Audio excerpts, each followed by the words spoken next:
یہاں سے اب ہم لوگ کلاس کو آگے بڑھاتے ہیں اور اب ہم دیکھیں گے کہ اقبال کے فارسی مجموعہ کلام کون کون سے ہیں۔ اقبال کے فارسی مجموعہ کلام اس طرح سے ہیں۔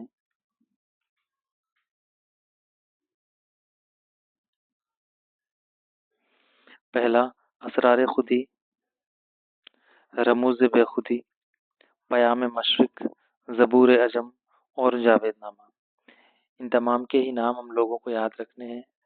امتحان میں سوال اس طرح سے پوچھا جا سکتا ہے کہ ان میں سے کون سا اقبال کا فارسی کلام نہیں ہے یا ان میں سے کون سا اقبال کا فارسی کلام ہے۔ یہاں پر جو دو فارسی کلام ہیں، اسرار خودی اور رموز بے خودی، یہ NCERT میں دیے ہوئے فیکٹ ہیں جن کو ہم نے اپنے نوٹس میں شامل کیا ہے۔ اسرار خودی 1915 میں منظر عام پر آیا اور رموز بے خودی 1918 میں منظر عام پر آیا تھا۔ مثنوی اسرار خودی، مثنوی رموز بے خودی، مثنوی پیام مشرق، مثنوی زبور عجم اور جاوید نامہ، یہ کیا ہے؟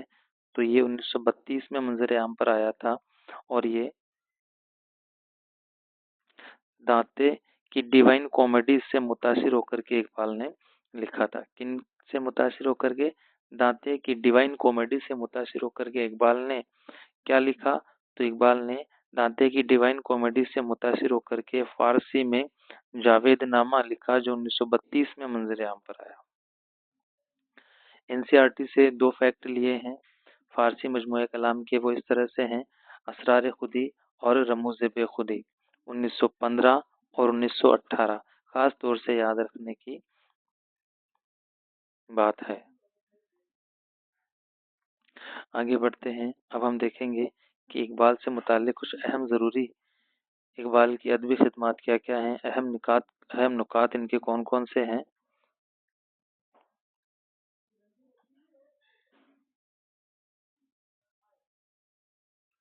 اس میں پہلا ہے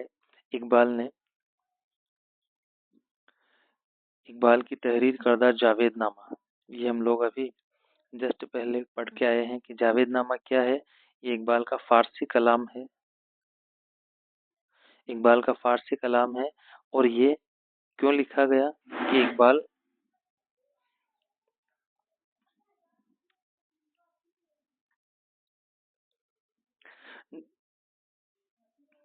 جاوید نامہ اقبال کا فارسی کلام ہے جو انہوں نے دانتے کی ڈیوائن کامیڈی سے متاثر ہو کر کے لکھا تھا۔ اس کے علاوہ اگلا کلام ہے اقبال کا، اس کا نام ہے التجائے مسافر۔ اگلا کلام ہے التجائے مسافر۔ اقبال جب انگلینڈ کے لیے روانہ ہوئے تو انگلینڈ جانے سے قبل اقبال نے حضرت نظام الدین اولیاء کے دربار میں حاضری دی اور یہ کلام تحریر کیا جس کا نام ہے التجائے مسافر۔ التجائے مسافر۔ نالہ فراق کے بارے میں ہم لوگ اوپر پڑھ کے آ چکے ہیں کہ نالہ فراق نظم اقبال نے کن کی یاد میں تحریر کی ہے؟ تو یہ انہوں نے اپنے فلسفہ کے استاد پروفیسر آرنولڈ کی یاد میں اس نظم کو لکھا ہے جس کا نام ہے نالہ فراق۔ امپورٹنٹ فیکٹ ہے ایگزام کے لحاظ سے، ہم لوگوں کو خاص طور سے اس کو یاد رکھنا ہے کہ نظم نالہ فراق کن کی یاد میں لکھی گئی؟ تو نظم نالہ فراق اقبال کے فلسفہ کے استاد پروفیسر آرنولڈ کی یاد میں، اور ان کی یاد میں کون سی نظم؟ تو نالہ فراق لکھی گئی۔ اس کے بعد ہے اگلی نظم شمع اور شاعر۔ شمع اور شاعر کو بانگ درا اقبال کے پہلے مجموعہ کلام جو کہ 1924 میں منظر عام پر آیا تھا جس کا نام ہے بانگ درا۔ شمع اور شاعر کو اقبال کے پہلے مجموعہ کلام بانگ درا کا دل کہا جاتا ہے۔ شمع اور شاعر کو اقبال کے پہلے مجموعہ کلام بانگ درا کا دل کہا جاتا ہے۔ بانگ درا 1924 میں منظر عام پر آیا تھا اور پہلا مجموعہ کلام ہے، پہلا اردو مجموعہ کلام ہے۔ اور شمع اور شاعر کو بانگ درا کا دل کنہوں نے کہا ہے؟ تو وہ ہو جائیں گے عبدالقادر، سر عبدالقادر۔ یہ وہی عبدالقادر ہیں جنہوں نے جو رسالہ مخزن جو لاہور سے نکلتا ہے اس کے مدیر ہیں۔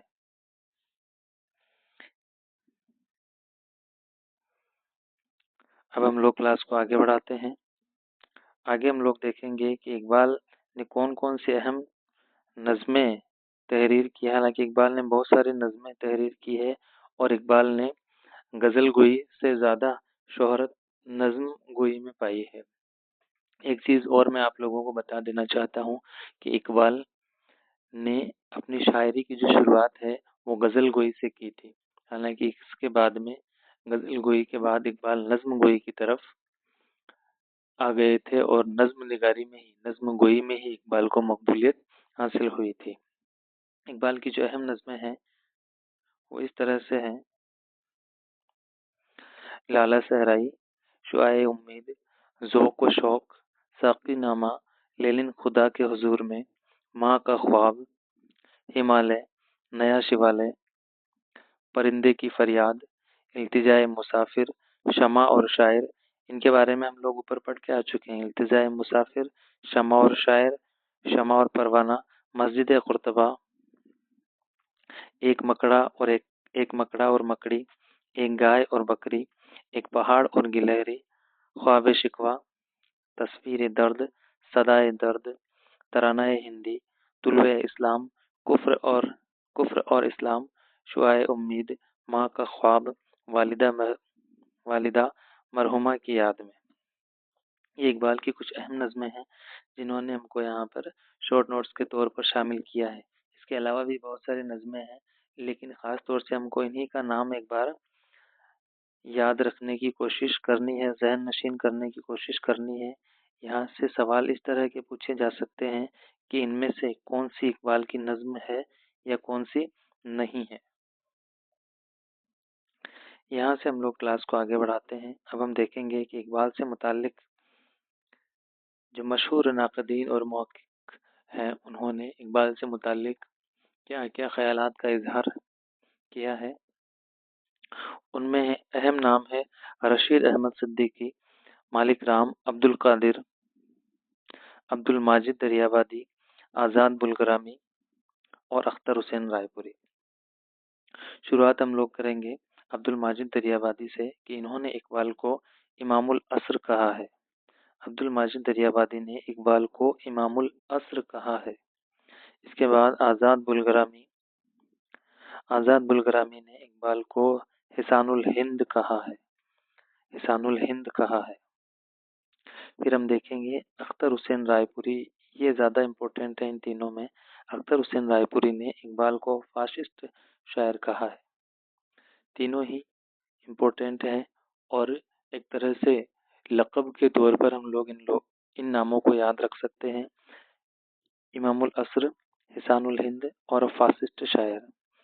امام العصر، حسان الہند اور فاسسٹ شاعر۔ امام العصر کہا ہے عبد الماجد دریابادی نے، حسان الہند کہا ہے آزاد بلگرامی نے، اور فاسسٹ شاعر جو کہ سب سے امپورٹنٹ ہے یہ کہا ہے اختر حسین رائے پوری نے۔ اب ہم دیکھیں گے کہ اور اہم ناقدین اور محققین نے اقبال سے متعلق کیا خیالات رکھے ہیں۔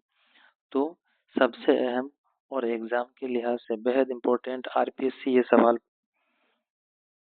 پہلے RPSC کے ذریعے سے اس سوال کو پوچھا جا چکا ہے کہ یہ کس نے کہا کہ حالی ماضی کے، اکبر حال کے اور اقبال مستقبل کے شاعر ہیں۔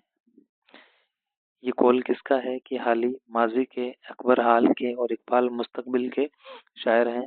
تو یہ قول ہے رشید احمد صدیقی کا۔ یہ قول کس کا ہے؟ رشید احمد صدیقی نے اقبال کے بارے میں اپنا یہ نظریہ پیش کیا ہے کہ حالی ماضی کے، اکبر حال کے، اکبر سے مراد اکبر الہ آبادی اور اقبال مستقبل کے شاعر ہیں۔ اس کے علاوہ جو انہوں نے دوسرا نظریہ پیش کیا ہے وہ ہے اقبال کی نظموں کا شباب اقبال کی غزلوں کی شراب میں ڈوبا ہوا ہے۔ اقبال کی نظموں کا شباب اقبال کی غزلوں کی شراب میں ڈوبا ہوا ہے۔ یہ بھی قول کن کا ہے؟ رشید احمد صدیقی کا۔ اس کے علاوہ انہوں نے اقبال سے متعلق ایک اور نظریہ پیش کیا ہے، وہ ہے اقبال مبصر، حالی معلم اور اقبال مجاہد ہے۔ اکبر مبصر، حالی معلم اور اقبال مجاہد ہے، یعنی کہ حالی، اکبر اور اکبر، حالی اور اقبال سے متعلق جو نظریہ پیش کر رہے ہیں وہ کون ہو جائیں گے؟ رشید احمد صدیقی۔ اس کے بعد میں اب ہم دیکھیں گے کہ مالک رام نے اقبال کو کیا کہا ہے. تو مالک رام نے اقبال کو غالب کا مانوی فرزند کہا ہے. غالب کا مانوی فرزند کہا ہے. غالب کا مانوی فرزند کس کو کہا گیا ہے؟ اقبال کو کہا گیا ہے. اقبال کو کس کا مانوی فرزند کہا گیا ہے؟ غالب کا کہا گیا ہے. کیا کہا گیا ہے؟ مانوی فرزند کہا گیا ہے. اور یہ بات کس نے کہی ہے؟ مالک رام نے کہی ہے. اب ہم دیکھیں گے کہ عبد القادر جو رسالہ مخزن کے مدیر ہیں، انہوں نے اقبال سے متعلق یہ نظریہ پیش کیا ہے کہ اقبال کے روپ میں غالب نے دوبارہ جنم لیا ہے. یہ تمام وہ اقوال ہیں جن کو میں نے اپنے نظر میں اہم جان کر کے آپ لوگوں کے لیے شامل کیا ہے.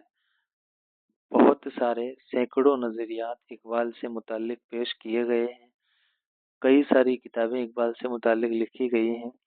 میں چاہوں تو ان کو بھی شامل کر کر کے تمام فیکٹس کو آپ لوگوں کے سامنے انڈیل سکتا ہوں، لیکن کیونکہ آر پی سی کا یہ ٹرینڈ نہیں رہا ہے تو میں نے صرف انہی سوالات کو، انہی فیکٹس کو شامل کیا ہے جو آر پی ایس سی کے ٹرینڈ کو فالو کرتے ہیں یا اب تک پی وائی کیو کے طور پر پوچھے جا چکے ہیں. امید ہے کہ یہ کلاس آپ لوگوں کو سمجھ میں آئی ہوگی، آپ لوگوں کو پسند آئی ہوگی.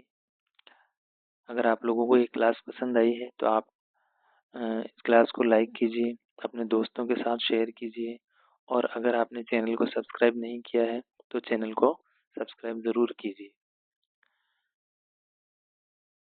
ہمارا ایک ٹیلی گرام چینل بھی ہے جس کا لنک میں آپ کو اس ویڈیو کے ڈسکرپشن میں دے دوں گا. آپ اس سے جا کر کے ہمارے ٹیلی گرام چینل کو جوائن کر سکتے ہیں. وہاں پر میں کلاس کے پی ڈی ایف کو شیئر کرتا رہتا ہوں. اگلی کلاس میں ہم لوگ دیکھیں گے اقبال سے متعلق اہم پی وائی کیو جو مختلف امتحانات میں پوچھے جا چکے ہیں. خاص طور سے آر پی ایس سی کے پی وائی کیو کو شامل کیا جائے گا.